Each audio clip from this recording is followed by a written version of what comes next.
Hey, everybody. Welcome to another special edition of the Music Podcast. I'm really excited about today's episode.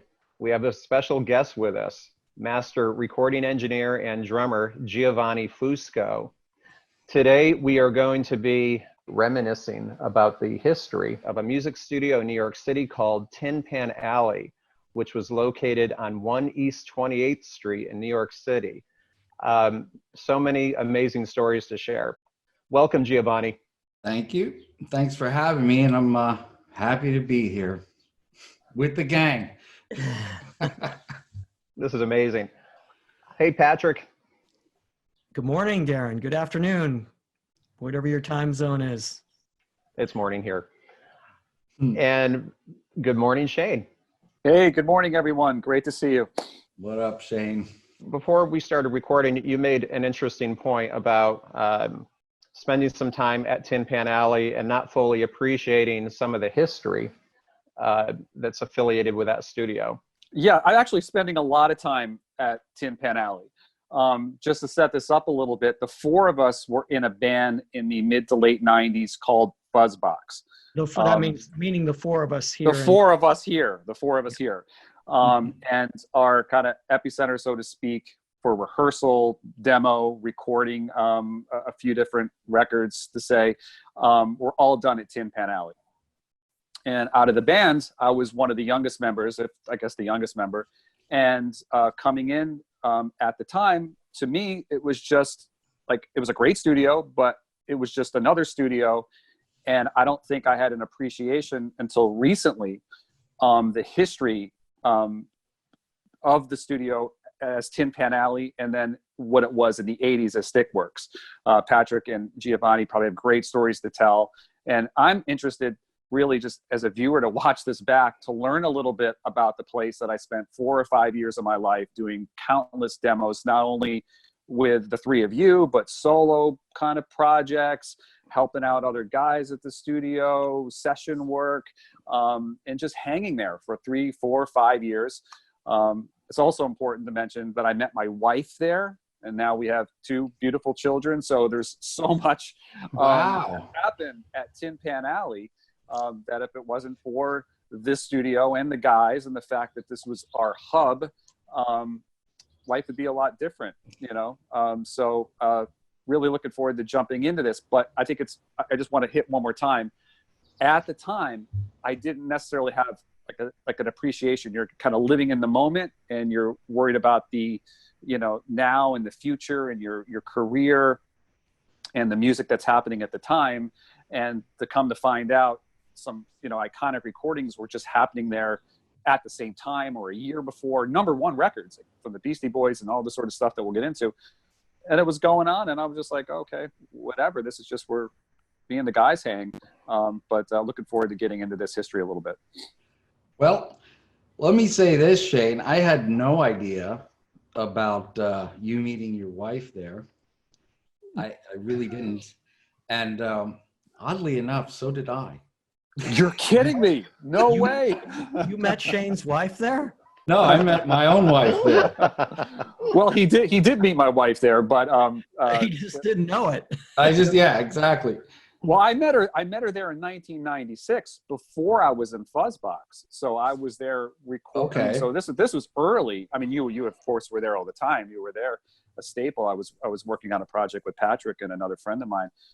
But that's something I had no idea. Yep. This is the sort of stuff when we got together for the first time in 15 years last summer. We wish we had brought up at dinner, but that's an amazing too. And of course, you have 2 children. So yes, you know. Yes. So Giovanni, take us back to Stickwork. Okay, Stickwork Studios was in the infamous music building on 8th Avenue and 38th Street during the early 80s. It belonged to my then partner, one of my partners at Tin Pan, and he had a small little, you know, rehearsal / recording demo room and that kind of thing. And we did a lot of hanging out together because the 3 of us, the original partners at Tin Pan Alley, were just 3 knuckleheads from the Bronx who, you know, were into music and stuff like that. So we all kind of met there. After a while, we became involved with our own musical projects and decided that we needed a bigger space to work out of. So we found that space on 28th Street. It was a raw 20-something hundred square foot room. I think it was a gym beforehand. And so we rented it. We started building it from the back to the front, a couple of rehearsal rooms, and then ultimately the recording space. And it existed primarily so that we could have a real place to record our own stuff. And then it kind of morphed into that. You know, we had the rehearsal rooms there to help pay the bills. So that's how we started getting introduced to, you know, bands coming in, rehearsing, and you know, all local people. And then once the recording facility was built, the rehearsal bands started kind of migrating in and doing their demos. You know, remember, it was late 80s, early 90s. There was not a lot of computer stuff. You know, if you wanted a gig in the city, you needed a demo tape. So there was a lot of demos going on at that time. Or right, it was just very shot convenient to labels, right? Yeah, it was very convenient because you had the two rehearsal rooms where the bands are rehearsing, and then you had the recording studio, so it was an easy sell that way. You guys need a demo? Yeah. So that's basically the gist of the beginning of it. An interesting thing about the name is that we took it from there's a plaque on Broadway in 28th Street or either 29th or 20, that says this is the home of Tin Pan Alley. And way back, you know, when that area was sort of like the Music Row of Manhattan, where all the publishing houses had their, you know, little offices, and they all had pianos in them. So the lore is that you'd be walking down that street and hear just a cacophony of pianos, of, you know, writers demoing their songs to the publishers. And I believe that's how that area got the name. So we thought it was a cool name to choose. It's a great name. Yeah. And I do believe there's a studio now in that area that took the name Tin Pan Alley, and they're operating as such. Really? I did not know that. Yes. Imposters. Hey, you got to move fast in New York, you know? You do. Giovanni, your original three partners, so it was you, Chris Richards, and Robert Rivera. Okay, I was wondering if they would remain nameless here evermore. Yeah, because when my band French Lick, so Stickwork happened to be the first place we ever rehearsed. We needed a place to write and rehearse. And I guess you guys had an ad in the paper or something in the Village Voice that we... The Village Voice or the music paper or whatever rag that was back then, yeah. Right, and then we booked that with Chris. Yes. Which brings up part of this conversation, or the inception of this conversation was a clipping from a newspaper that Giovanni sent us last summer. It was from a publication called Good Times, and it's dated June 21st through July 4th, 1988. And it lists some of the clients that were either recording or rehearsing at, it was called Stickwork 2, at least according to that article. And among some of the clients, Paul Stanley from Kiss and other bands. So it was on the up and up. So that's a funny connection based on your last podcast, which I did watch and enjoy very much. But that is where our end hooked up with Patrick's end, and then we had a connection to the power station. And if you see photographs of the control room and the live room that we had built at Tin Pan Alley, it was kind of modeled after one of the rooms at Power Station. And Toni Bongiovi did assist us a little bit with the design of it. Which was kind of a big deal because in those days, it was pretty tight-lipped. He was really tight-lipped about how he built the studio. Yeah. He wouldn't give out any information. He didn't allow pictures of the studio. but he did graciously give you guys a lot of info on how to build the room. Yes, especially since we were trying to do it as on the cheap as possible. And, you know, Toni was just feeding us little bits of enough info for us to, you know, construct the place. And it was quite a benefit, I think. I still miss that control room. Oh, it's a great room. It's one of the only rooms that I had it so dialed in mentally that, you know, you too, I'm sure, Patrick. Yeah. You know, getting sounds was easy after a while. It was just ridiculous. And the proof is in the results. Recordings that were produced at Tin Pan Alley during the 90s, I mean, they hold up. They still sound amazing. When I listen to the Fuzz Box records, you know, there's nothing to be ashamed of in terms of the sonic quality or the recording quality. Yeah, I agree. And, you know, it was all just use whatever for the longest amount of time until we were able to amass a little bit more gear from here, from there, from wherever, you know, it came from. Patrick, do you remember the original console that was in there? Well, I was just going to ask about that, but I don't remember what I know the tape machine was a 24-track MCI, but what was the console? It was a quad Ego Lost Concepts, which is something I'd never heard of before or since. And I remember having these massive stuffing sessions where, you know, all the modules got pulled out. We replaced all the caps and all the resistors, and it just took weeks to do. It was a quirky little board, but, you know, the EQs were pretty good and blah, blah, blah. It had its issues, but that was the first real console to hit that room. Very funny. Given that the Power Station or Toni Bongiovi was somewhat secretive about his you know, tricks, the setup of the Power Station, why do you surmise that he was willing to take you under his wings and assist with the design of the recording room at Tin Pan Alley? I honestly can't answer that question.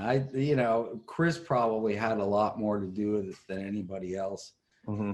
In fact, you know, that was another funny little project that ended up being collaboration between us, the Bronx guys, and the Indiana crew that turned into, you know, this song for the Fat Boys that wound up in a movie and stuff.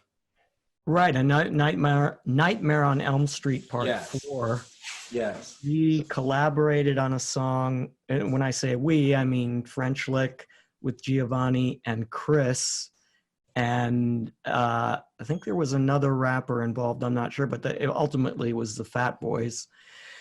And that we got that song in A Nightmare on Elm Street Part 4, and that record actually went gold. Yeah. Wow. So, but that's how I think Toni became involved with helping design the studio. Now, so Toni was very secretive about things, but then, you know, if he wanted to throw you a bone or he would, yeah. Throw it out there, you know, like oh, look, I'm going to give you my secret sauce. So the members of French Lick and Giovanni and Chris, you collaborated on this song with a rapper, and then did you record a demo, or did the Fat Boys ultimately come in and record the song that wound up on the soundtrack? If I remember correctly, Chris and I had, you know, the original concept, and we kind of demoed it out sort of at the original Stickworks and some of it at the new place, because we were still kind of, you know, floating back and forth. And then that got into Toni's hands, at which point, I think how the story goes, he handed it off to the Indiana crew and said, hey, well, can you guys, you know, add to this or do with this, and took it from there. And then I remember auditioning quite a few different rappers for the project. One of them who was, I can't remember his name, but he was really, really good. And that's the guy I remember. I remember there were a lot of guys auditioned, but only one that really stuck out. And I don't know how did it end up. I still don't remember how it ended up in the hands of the Fat Boys. I don't know. Happen? What year was it this? Bronx Style Bob? This is probably whatever year that Movie came out. came out, like 88, I think. Okay. So it could have been. I think Toni maybe knew somehow that the Fat Boys had this record that they were working on, and he just kind of pitched it to them. Is my I don't guess. think he had anything to. No, I don't think he knew about the. I think Chris had something to do with finding the Fat Boys. Whatever. Okay. I do remember that guy. Yeah, Bronx Style Bob Yes. was the. If you're out there listening, Bronx Style Bob, tell us what happened. So they went and recorded it, and at the power station, and off it went. There was a video for the song itself. The song played at the the end credits of the movie. I still have a piece of Freddy skin from the video shoot, actually. Yeah, you guys all went to the video shoot, but what's really ironic is that there's a video that was on MTV, and you can see it on YouTube if you look up Yes. Are You Ready for Freddy? Fat Boys. Yeah. There was a video, it was on MTV, and Robert Englund, who was Freddy Krueger, was in the video, but the parts that were Fred Krueger rapping on the record was actually Patrick. me. Yes. With my voice pitched down, imitating Fred Krueger. So in the video, it's Robert Englund lip syncing to my Fred Krueger voice, which I find amusing. That's awesome. You see, this is the stuff that blows me away. I can't understand how we played in the band together for almost 10 years, rehearsed together all the time, lived together, whatever.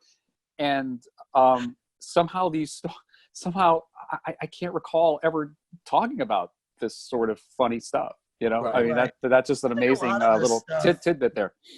Yeah, I think a lot of this stuff we just, didn't go around saying, hey, well, I have Fred Krueger in the, Well, it's hilarious. And I think that also goes back to what we've said in previous episodes. Maybe at the time, we were just about the, here and now.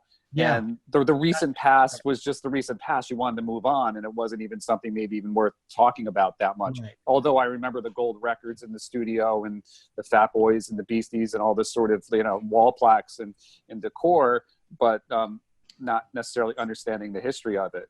Yeah, I think because we were all just chugging away, trying to do whatever we were doing. So you'd have this project, and then once it was done, you were already mentally on the on to the next one, and blah blah blah. So it was never kind of like, oh, I just did this, Giovanni, what was the affiliation with the Beastie Boys and Tin Pan Alley? Well, they were looking for a funky place to record their next record. They probably called in. Chris spoke to them about the project, and it ended up being booked. Unfortunately, as with a lot of things, they pretty much booked the place for however long they booked it, and said, nobody else can be here. So I wasn't around for the entire time they recorded that, which was kind of a bummer at the time. I was really like, oh man. And right. and The deal was they said, oh, okay, yeah, we like the studio. It's out of the way. It's kind of an underground place where we can get this vibe. But we want a lockout. Nobody else can be in here. They don't want a bunch of other people milling around while they're making their records. So not even studio employees. It was like top secret, which in itself was kind of cool because now they're in there making this top secret record. Exactly. For the viewers, what album were they recording at the time? Ill Communication. Okay, that one of their huge albums. It was huge. Yeah. Number one, probably their best-selling record too. And but back to that, in terms of closing the studio out too, I know that a big part of Tin Pan Alley, I think, would be the rental of the rehearsal rooms that we used in conjunction with the studio. So all of that had to be put on hold. Yeah. And they ended up just using the rehearsal rooms as, whatever, a hangout room, or set up amps. We do that a lot there. The actual live room wasn't terribly huge. Yeah. But if we had to cut a lot of things live simultaneously, we'd run lines down the hallway into the 2 rehearsal rooms, set up amps and things like that. Oh yeah, we did that Yeah. with Fuzz Box, and even side projects that I did there. We would kind of Yep. do the same type of thing, utilize every inch of the space if needed. And if anybody's really curious about it, there's either a book or the album itself. If you open it up, you'll see like a photograph of the inside of the control room. When you mean in ill communication? Yes. Yeah. Yeah. That's so interesting. How long did they lock out the studio? Do you know how long it took them to record that record? I don't remember. It was a month or two. It was Yeah, I would say. Because I was flopping around looking for work for all that time, you know? Right, yeah. Funny stuff. So Patrick, you mentioned that your discovery of Stickwork was vis-a-vis French Lick. You guys were looking for a place to rehearse. Is that how you came into contact with Paul Stanley? Well, not initially. I mean, Paul Stanley came a few years later. I mean, that was our Stickwork was 1985 or 86. Oh, I see. Probably Okay. the fall of 85 when we needed a rehearsal space. And then that started this sort of lifelong Affiliation. affiliation.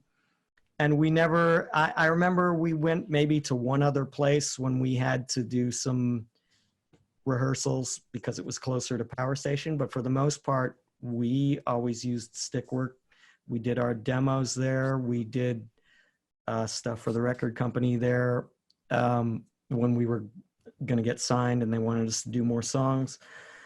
But yeah, we originally went there to rehearse and write songs. And then, as Giovanni stated, they moved into this new space on 28th Street, which was originally called Stickwork 2, and then was called Tin Pan Alley.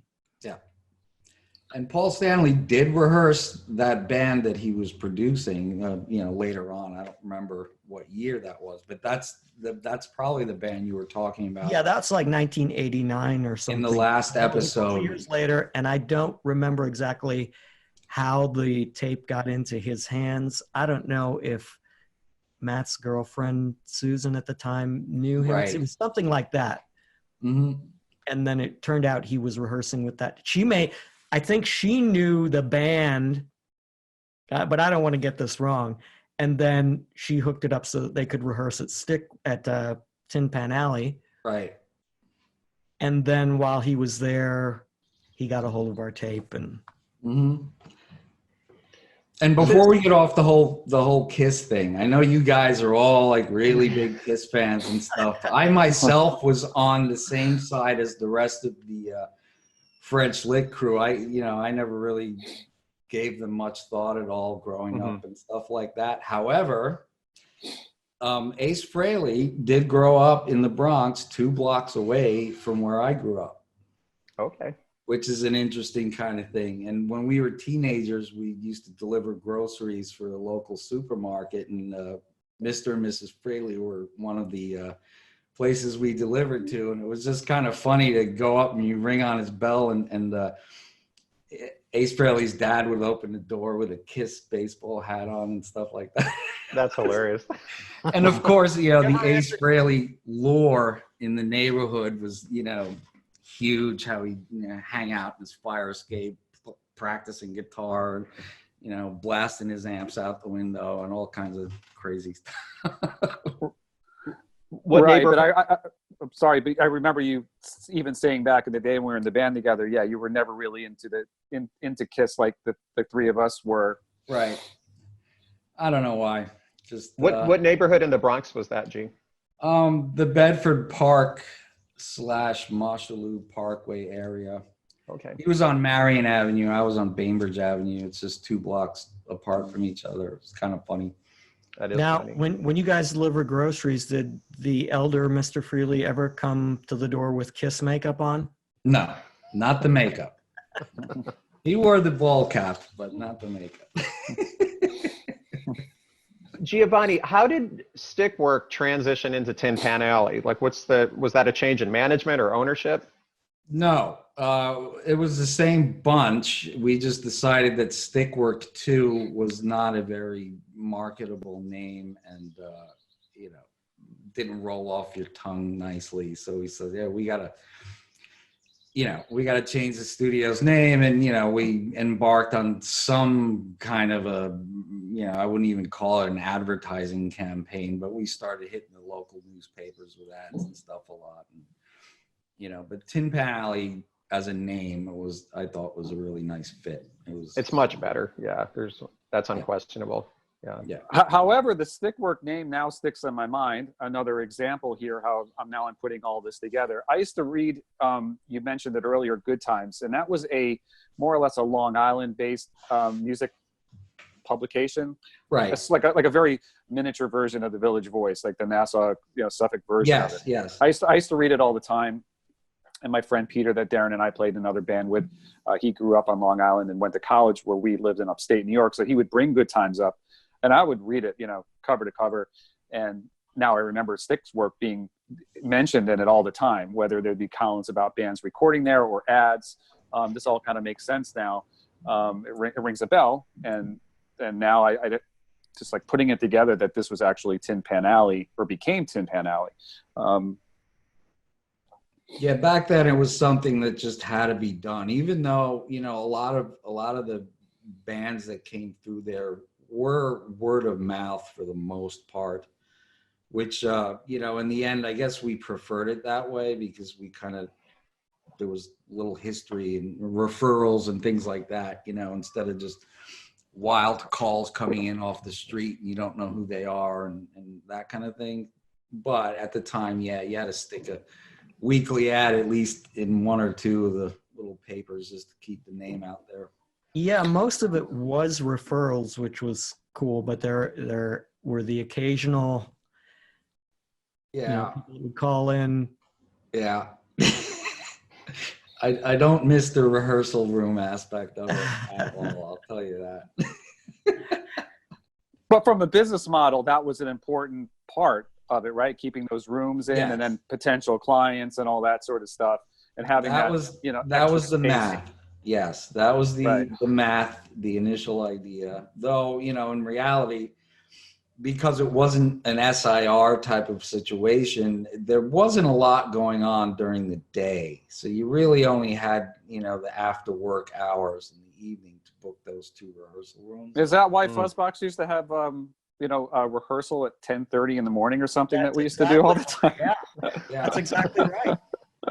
That's exactly right. Well, right. That was a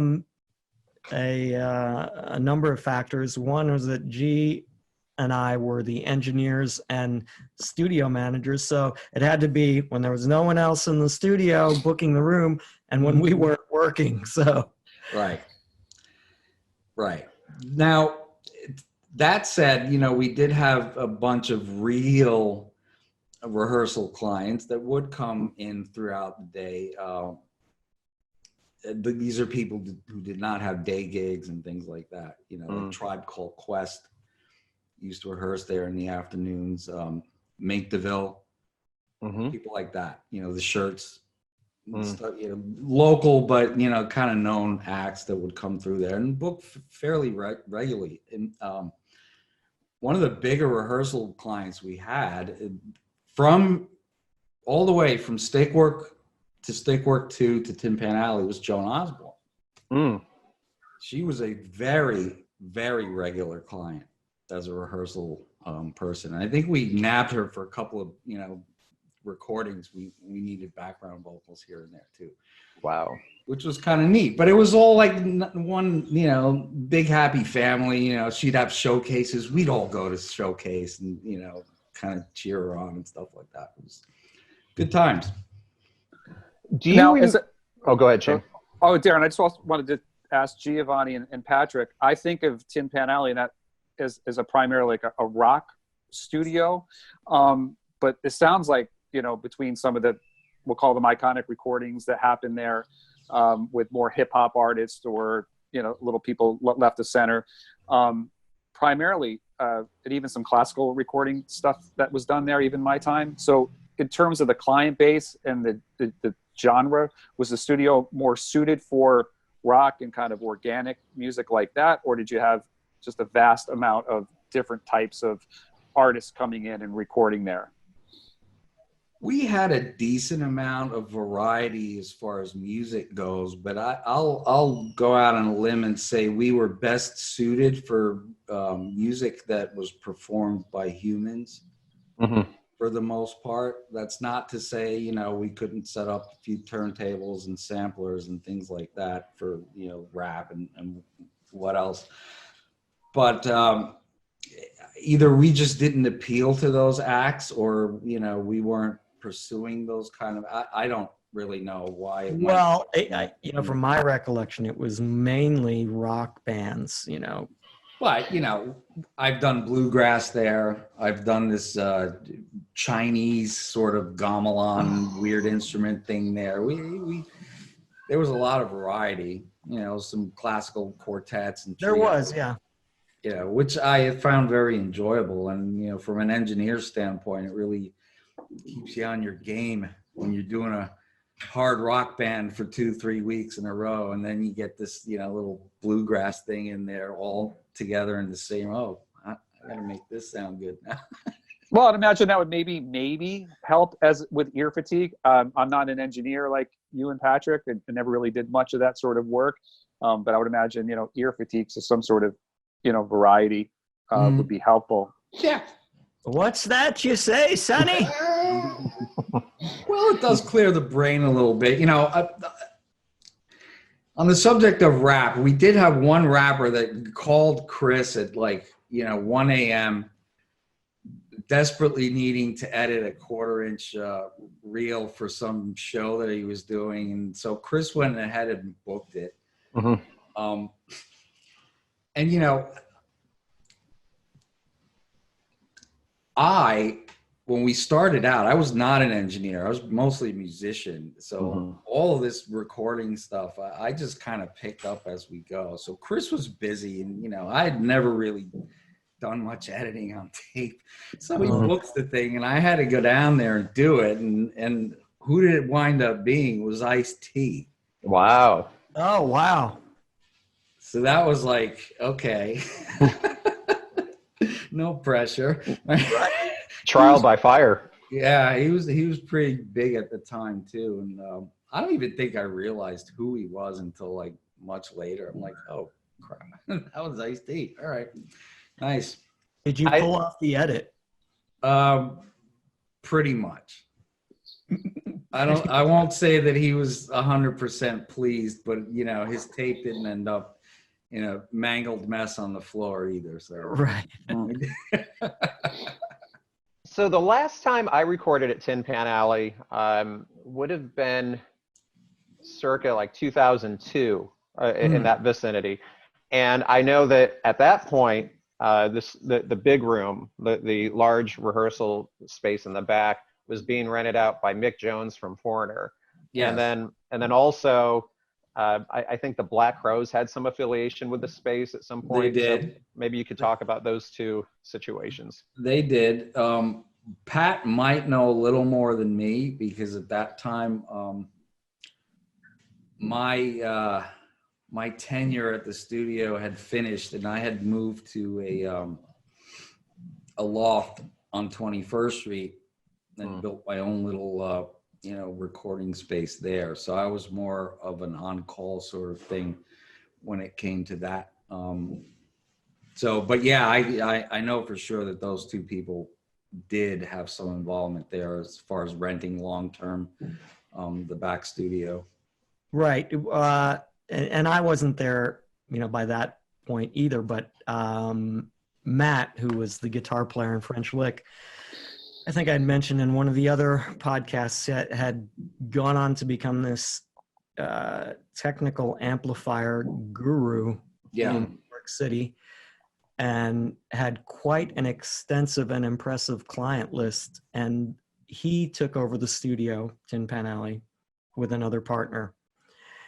So he brought in these people, all these clients who he had done work for, namely, you know, Mick Jones from Foreigner, the Black Crowes. At one point, the Rolling Stones even recorded something there. They did. A couple years ago.